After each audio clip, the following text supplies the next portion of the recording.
지난주에 엔비디아. 나왔던 엔비디아. 다른 거 다 팔고 이거 사시는 게 맞아요. 4%에서 10%는 더 오르고 거기서 다시 시작하는 것이 옳은 거예요. 지금 PER은 40배가 안 돼요. 따라서 500불이 스타팅 포인트예요. 유니스토리 자산운용 김장열 본부장 나와 계십니다. 안녕하십니까? 안녕하세요. 본부장님. 네. 반갑습니다. 항상 이제 좀 색다른 관점들 네네. 얘기해 주셔서 너무 잘 듣고 있는데 일단 뭐 준비해 주신 자료 보니까 잭슨홀 얘기도 요약을 좀 해주셨는데 요거는 많이 얘기해서 네. 한마디로 어떻게 보셨는지 뭐 관전평 요 정도만 한번 들어볼까요? 중립이 어딘지 모르지만 중립을 유지하려고 무단히 애쓰는 모습. 너무 실망할 것도 너무 기대할 것도 없다. 이렇게 보면 될 것 같습니다. 그렇군요.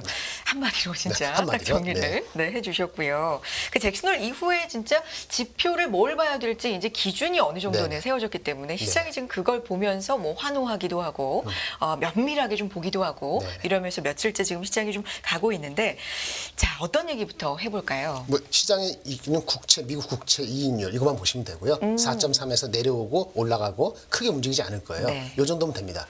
그러면 개별 주식의 이익 성장으로 가는 게 기본이고요.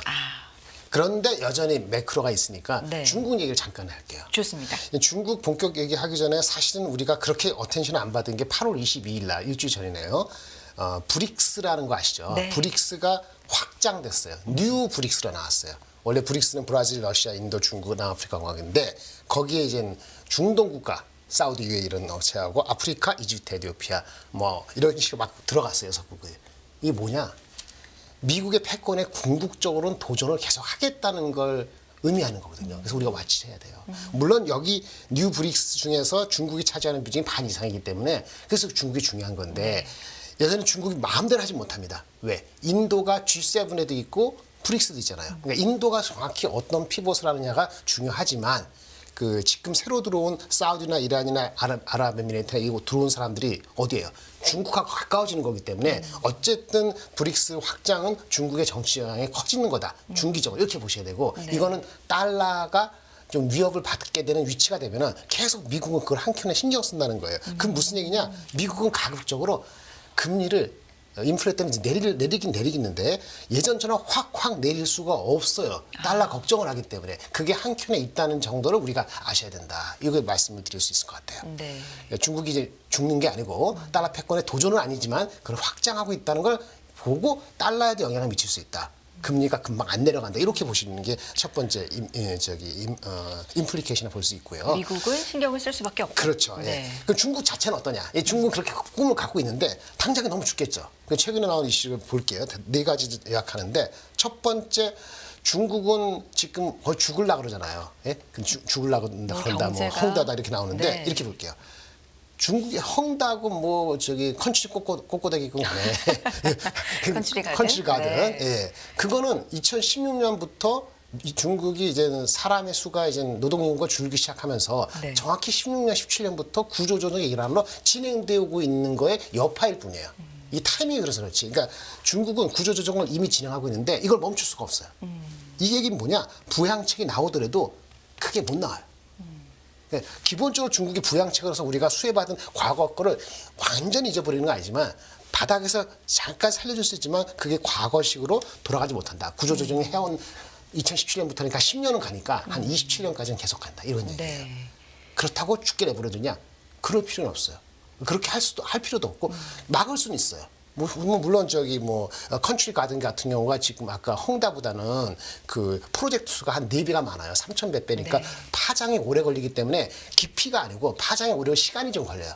그런데 뭐 중국은 어차피 뭐 저기 뭐 MBS라든지 이런 익스포저가 없고 은행이 그 디벨로퍼한테 익스포저가 한 5%밖에 안 되고 그렇기 때문에 실제 임팩트는 크지 않고 프로젝트가 많기 때문에 시간이 걸릴 뿐이에요. 그래서 구조조정 내에서 이루어지고 있다 이렇게 보시면 돼요. 그럼 중국은 이거는 파국은 안 가는 거고 회복하려고 부양을 강하게 못 하고 그럼 단기적으로 뭐 해야 되냐? 네. 지금 미국이 계속 장관이 계속 하잖아요. 4번 만나고.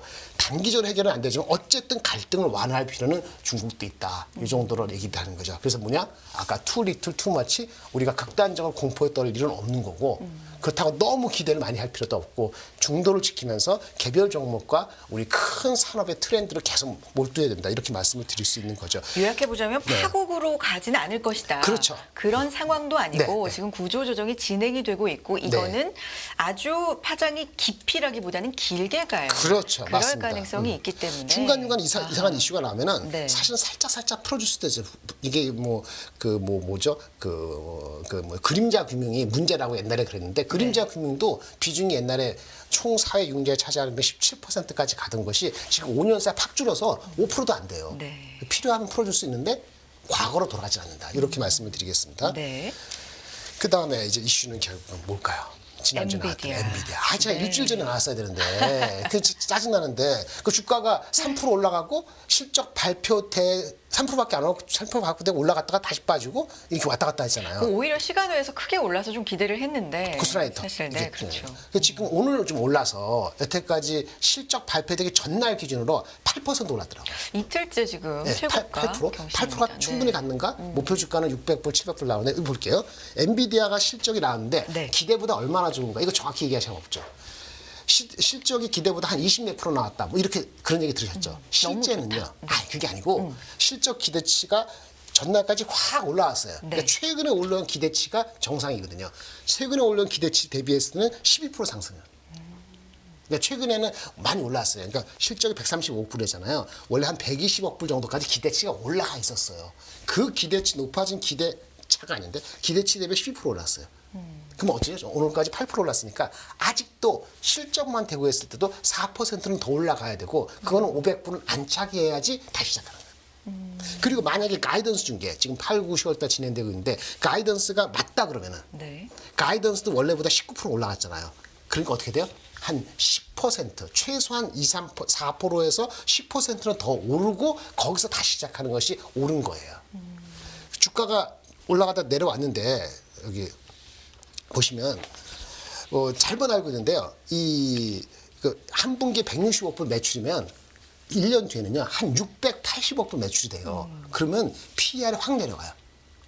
PER 네. 배수가 얼마나 붙게 사람들이 뭐 100배, 200배, 150배 얘기하는데 그거는 완전히 거짓된 거고요. 지금 PER은 40배가 안 돼요. 40배가 안 되는데 과거 5년간에 이게 그렇게 왜 차이가 나는 거예요? 그렇게 뭐 100배 포캐스트가 막 올라가기 때문에 과거 실적 그러니까 22년도 작년 실적 그러니까 분기 100억 불도 안 되고 연간 한 200억 불 매출 기준으로 자꾸 보니까 이게 100배 되는 거예요. 지금은 분기가 130억 불 됐고 160억 불이 또 올라왔잖아요. 20%. 기준 자체가 달라졌다. 그렇죠. 그럼 네. 내년도 포캐스트 하면은 600억 불 된다니까요. 얼마 전에 200억 불 하던 게 670억 불 되기 때문에 마진도 50% 넘어가기 때문에 PER은 40배가 채 안 돼요. 지금 현재도. 근데 과거 평균 5년간 평균이 40배에서 50배 늘었거든요. 근데 이익이 얼마나 지금 성장하고 있어요. 매크로가 붕괴되는 게 아니라 과거 평균 높아야 하는 게 정상이죠. 따라서 500불이 스타팅 포인트예요. 근데 지금 다른 거 다 팔고 이거 사시는 게 맞아요. 그 맞습니다. 40배입니다. 엔비디아는 비싸지가 않아요. 굉장히 싼 거예요. 분명하게 네, 그럼요. 사야 된다. 이게 아니면 삼성전자 하이닉스도 15만 원 못 가요. 이게 타인 돼야지 15만 원 이상 부를 수 있는 거죠. 근데 일각의 의견에서는 엔비디아와 우리 삼성전자 하이닉스 같이 갈 수가 없고 네. 조금 더 엔비디아만 좋은 그거 시장일 수 말씀드릴게요. 있다라는 의견도 있거든요. 반도체 얘기는 네, 네. 우리가 두 가지죠. 일단은 AI가 중요한 건 맞는데 AI 수혜주는 엔비디아죠. TSMC는 수혜가 작아요. 걔네는 비싸게 못 팔기 때문에 TSMC보다는 하이닉스의 HBM이 수혜가 커요. 비싸게 팔기 때문에 그 마진이 50% 남기 맞는데 아까 똑같지 않다는 얘기는 이거죠. 기존에 갖고 있는 PC하고 스마트폰 같은 HBM이 아닌 기존의 메모리가 사용되는 용처가 빨리 회복되고 있지 않아요. 점진적으로. 좋은 게 점진적이지 재고도 그렇고 점진적으로 줄고 있거든요. 그리고 아직 감산 효과로 해서 반도체 일반 디램 가격이 올라오진 않고 있어요. 올라올 때가 됐어요. 9월 달까지 안 올라오면 좀 실망할 수도 있어요. 그런 것이 녹아 있어요. 주가에 좀 체크를 하는 거죠. 근데 끝까지 버티면은 결국은 HBM이 더 올라가기 때문에 물론 삼성전자가 또 어떻게 치고 올지 모르지만은 TSMC 엔비디아 다음에는 하이닉스 또는 최소한 하이닉스가 아니니까 장비주가 많이 가잖아요. 네. 엊그제 많이 갔는데 뭐 인텍 플러스다 한빛반도체 말할 것도 없고 조금 후행적인 인텍 플러스 이런 주식도 많이 가거든요. 그래서 HBM의 수혜는 한국의 하이닉스를 포함해서 그 장비 업체들은 여전히 남아있다라고 보는 거. 그 근거는 엔비디아가 PER 40배밖에 안 되고 수요가 엄청난다는 거고. 그래서 엔비디아가 많이 만들면 뭐합니까? 많이 써야 되잖아요. 근데 엊그저께 구글이 뭐 했냐면은 구글 클라우드 2023이라는 컨퍼런스를 했어요. 거기서 엔비디아 제품을 구글이 쓴다. 협업을 했죠. 네. 그러면서 엄청나게 뭐 마이크로소프트 365 코파일럿 똑같은 거를 $30 한다 이런 거는 뭐냐? 마이크로소프트하고 구글이 AI의 소프트웨어적으로 이 디벨롭되는 거를 가속화시키는 거거든요. 마치 하드웨어에서 엔비디아하고 AMD가 경쟁하듯이 이런 모든 환경이 아까 삼성전자, 하이닉스, HBM은 매우 유리한 거죠. 유일한 거는 기존의 PC 휴대폰이 회복되면 돼요. 좀 시간이 걸리죠. 네. 연말 이전에 보이기를 바랍니다. 미국에서도 엔비디아가 이렇게 올랐지만 밸류가 매력적인 수준이다라는 의견이 그래서 나오거든요. 목표 주가 올라가는 거예요. 네. 그래서 지금 본부장님께서 말씀하시는 이 논리와 네. 좀 일맥상통하는 맞습니다. 면이 있을 수 있군요. 제가 400불 이하 갈 때 제가 550불. 네. 요거 가이던스 나오기 전에 550불 정도 갈 수 있다가 제가 얘기했는데 10년 걸 땡겨서 이 포켓에서 올라가잖아요. 그러면 한 700불 가까이는 부르는 게 이상한 숫자가 아니에요. 절대 물론 그게 내년 초에 되느냐, 내년 하반기에 되느냐, 내후년에 되냐는데 내후년까지 안 가고 돼야 되는데 한 600불 후반 부르는 거는 이상한 게 아니다라고 말씀드릴 수 있겠고요. 그래야지 삼성하이닉스가 레벨 올라가고 한국 주식에서 전반적으로 올라가는 게 되는 거죠. 근데 주가가 안 가고 있잖아요. 그래서 삼성전자 하이닉스 어떻게 잡느냐? 네. 삼성보다는 하이닉스가 잡는 게 맞는데 이미 갖고 들어갔었어야 돼요. 이게 제가 2주째 얘기하고 있는 거거든요. 11만 5천 원 가면 11만 5천 원 몇 번 갔었어요. 몇 번 터치. 아주 좋은 찬스고요. 삼성전자는 뭐냐? 하이닉스도 뒤졌잖아요. 아까 서둘러란 말이 삼성전자 뭐 하는 얘기거든요. 서둘러라. TSMC 따라가고 하이닉스, HBM 따라가고. 그렇죠? 이 성과 근데 빨리 감산 나타나야지. 시기 자체가 조금 또 달랐잖아요. 달랐죠. 시기가. 네. 그러니까 삼성도 3월 말부터 했으니까 6개월, 5개월 뒤면 지금 나와야 돼요. 안 나오니까 갑갑한 거죠. 그런데 삼성전자는 하이닉스보다 HBM 뒤졌잖아요. 엔비디아는 삼성 거 안 쓰잖아요. 그래서 삼성전자가 그거를 해야 되는데 엔비디아보다 AMD를 잡았어요. AMD하고 하기로 했다고 나오잖아요. 그래서 이것도 6만 6천 원대면은 저점이다. 이렇게 보는 거죠. 단 탄력이 좀 약하다는 건데 삼성하고 하이닉스 차이가 있더라도 결국은 같이 갈 거예요. 근데 아까 말씀드린 것처럼 점진적 끝까지 요것 때문에 사람이 했는 그 사이에는 소부장제, 인텍플러스, 이오테크닉스, 한미반도체가 가장 큰 탄력 있는 장비 업체라고 말씀드릴 수 있죠. 이렇게 말씀드릴 수 있겠습니다. 엔비디아 그리고 삼성전자와 하이닉스 네네. 장비주 네, 그렇죠. 이것들이 다 같이 갈 거다. 네, 정부는 가능성이 엔비디아가 좋다. 한 20% 30% 올라가면은 장비주가 한 7, 8% 올라가고 하이닉스 삼성전자가 한 5% 따라가고 장이 그래서 올라가야 돼. 그렇게 안 가면은 한국장은 그 금리가 뭐 이제 국채 미국이 3.9% 아니면 금리 인하가 다시 내년 3월 달에 앞당겨지지 않으면은 2,700, 800 가기는 어려워요.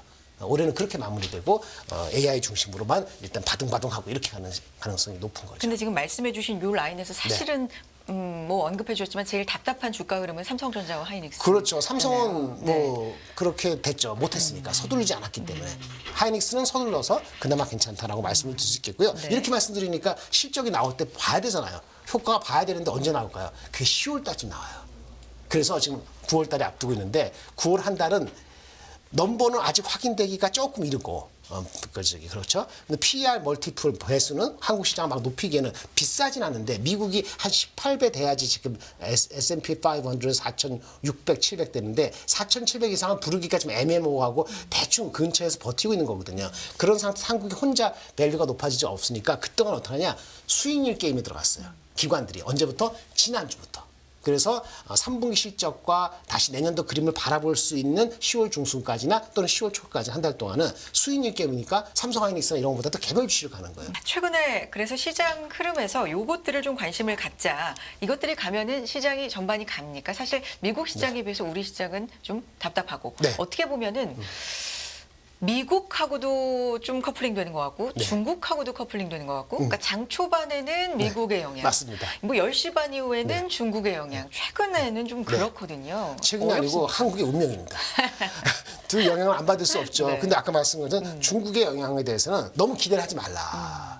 그 관광객 그 정도만 약간 기대하는 거고 실제 와서 어떻게 할지 모르는 거니까 미국 중심으로 가고 AI하고 헬스 개별 종목에 새로운 성장 스토리를 갖고 있는 뭐 전자담배라든지 뭐 자율주의 이런 식의 것을 낮을 때 사는 게 중요해요. 그리고 오늘 이렇게 얘기했을 때 김장전 작업사 얘기했느라고 오늘 사지 마시고 왜? 이건 딴 방송에서 얘기를 했기 때문에 매일 나오는 게 아니니까 분할해서 매수를 하시고 시장은 코스피는 2,800 가는 거는 올해는 만만치 않다. 2,700 정도가 베스트 아니겠냐 이렇게 보신다면 그 내에서 플레이를 할 수 있다고 저는 생각합니다. 알겠습니다. 자, 여기까지 정리해 보겠고요. 자주 모시지 못해서 혹시 네네. 뭐 못다한 말씀, 마지막으로 정리의 말씀 또 있을까요? 시장에서. 자주 뵐 때 말씀드릴게요. 자주 너무 뵐수 투머치하지 있도록. 마시고 투리틀 하지 마시고. 네. 알겠습니다. 자주 뵐 수 있도록 미니스토리 자산운용의 김장열 투자전략본부장 함께했습니다. 고맙습니다. 네, 감사합니다.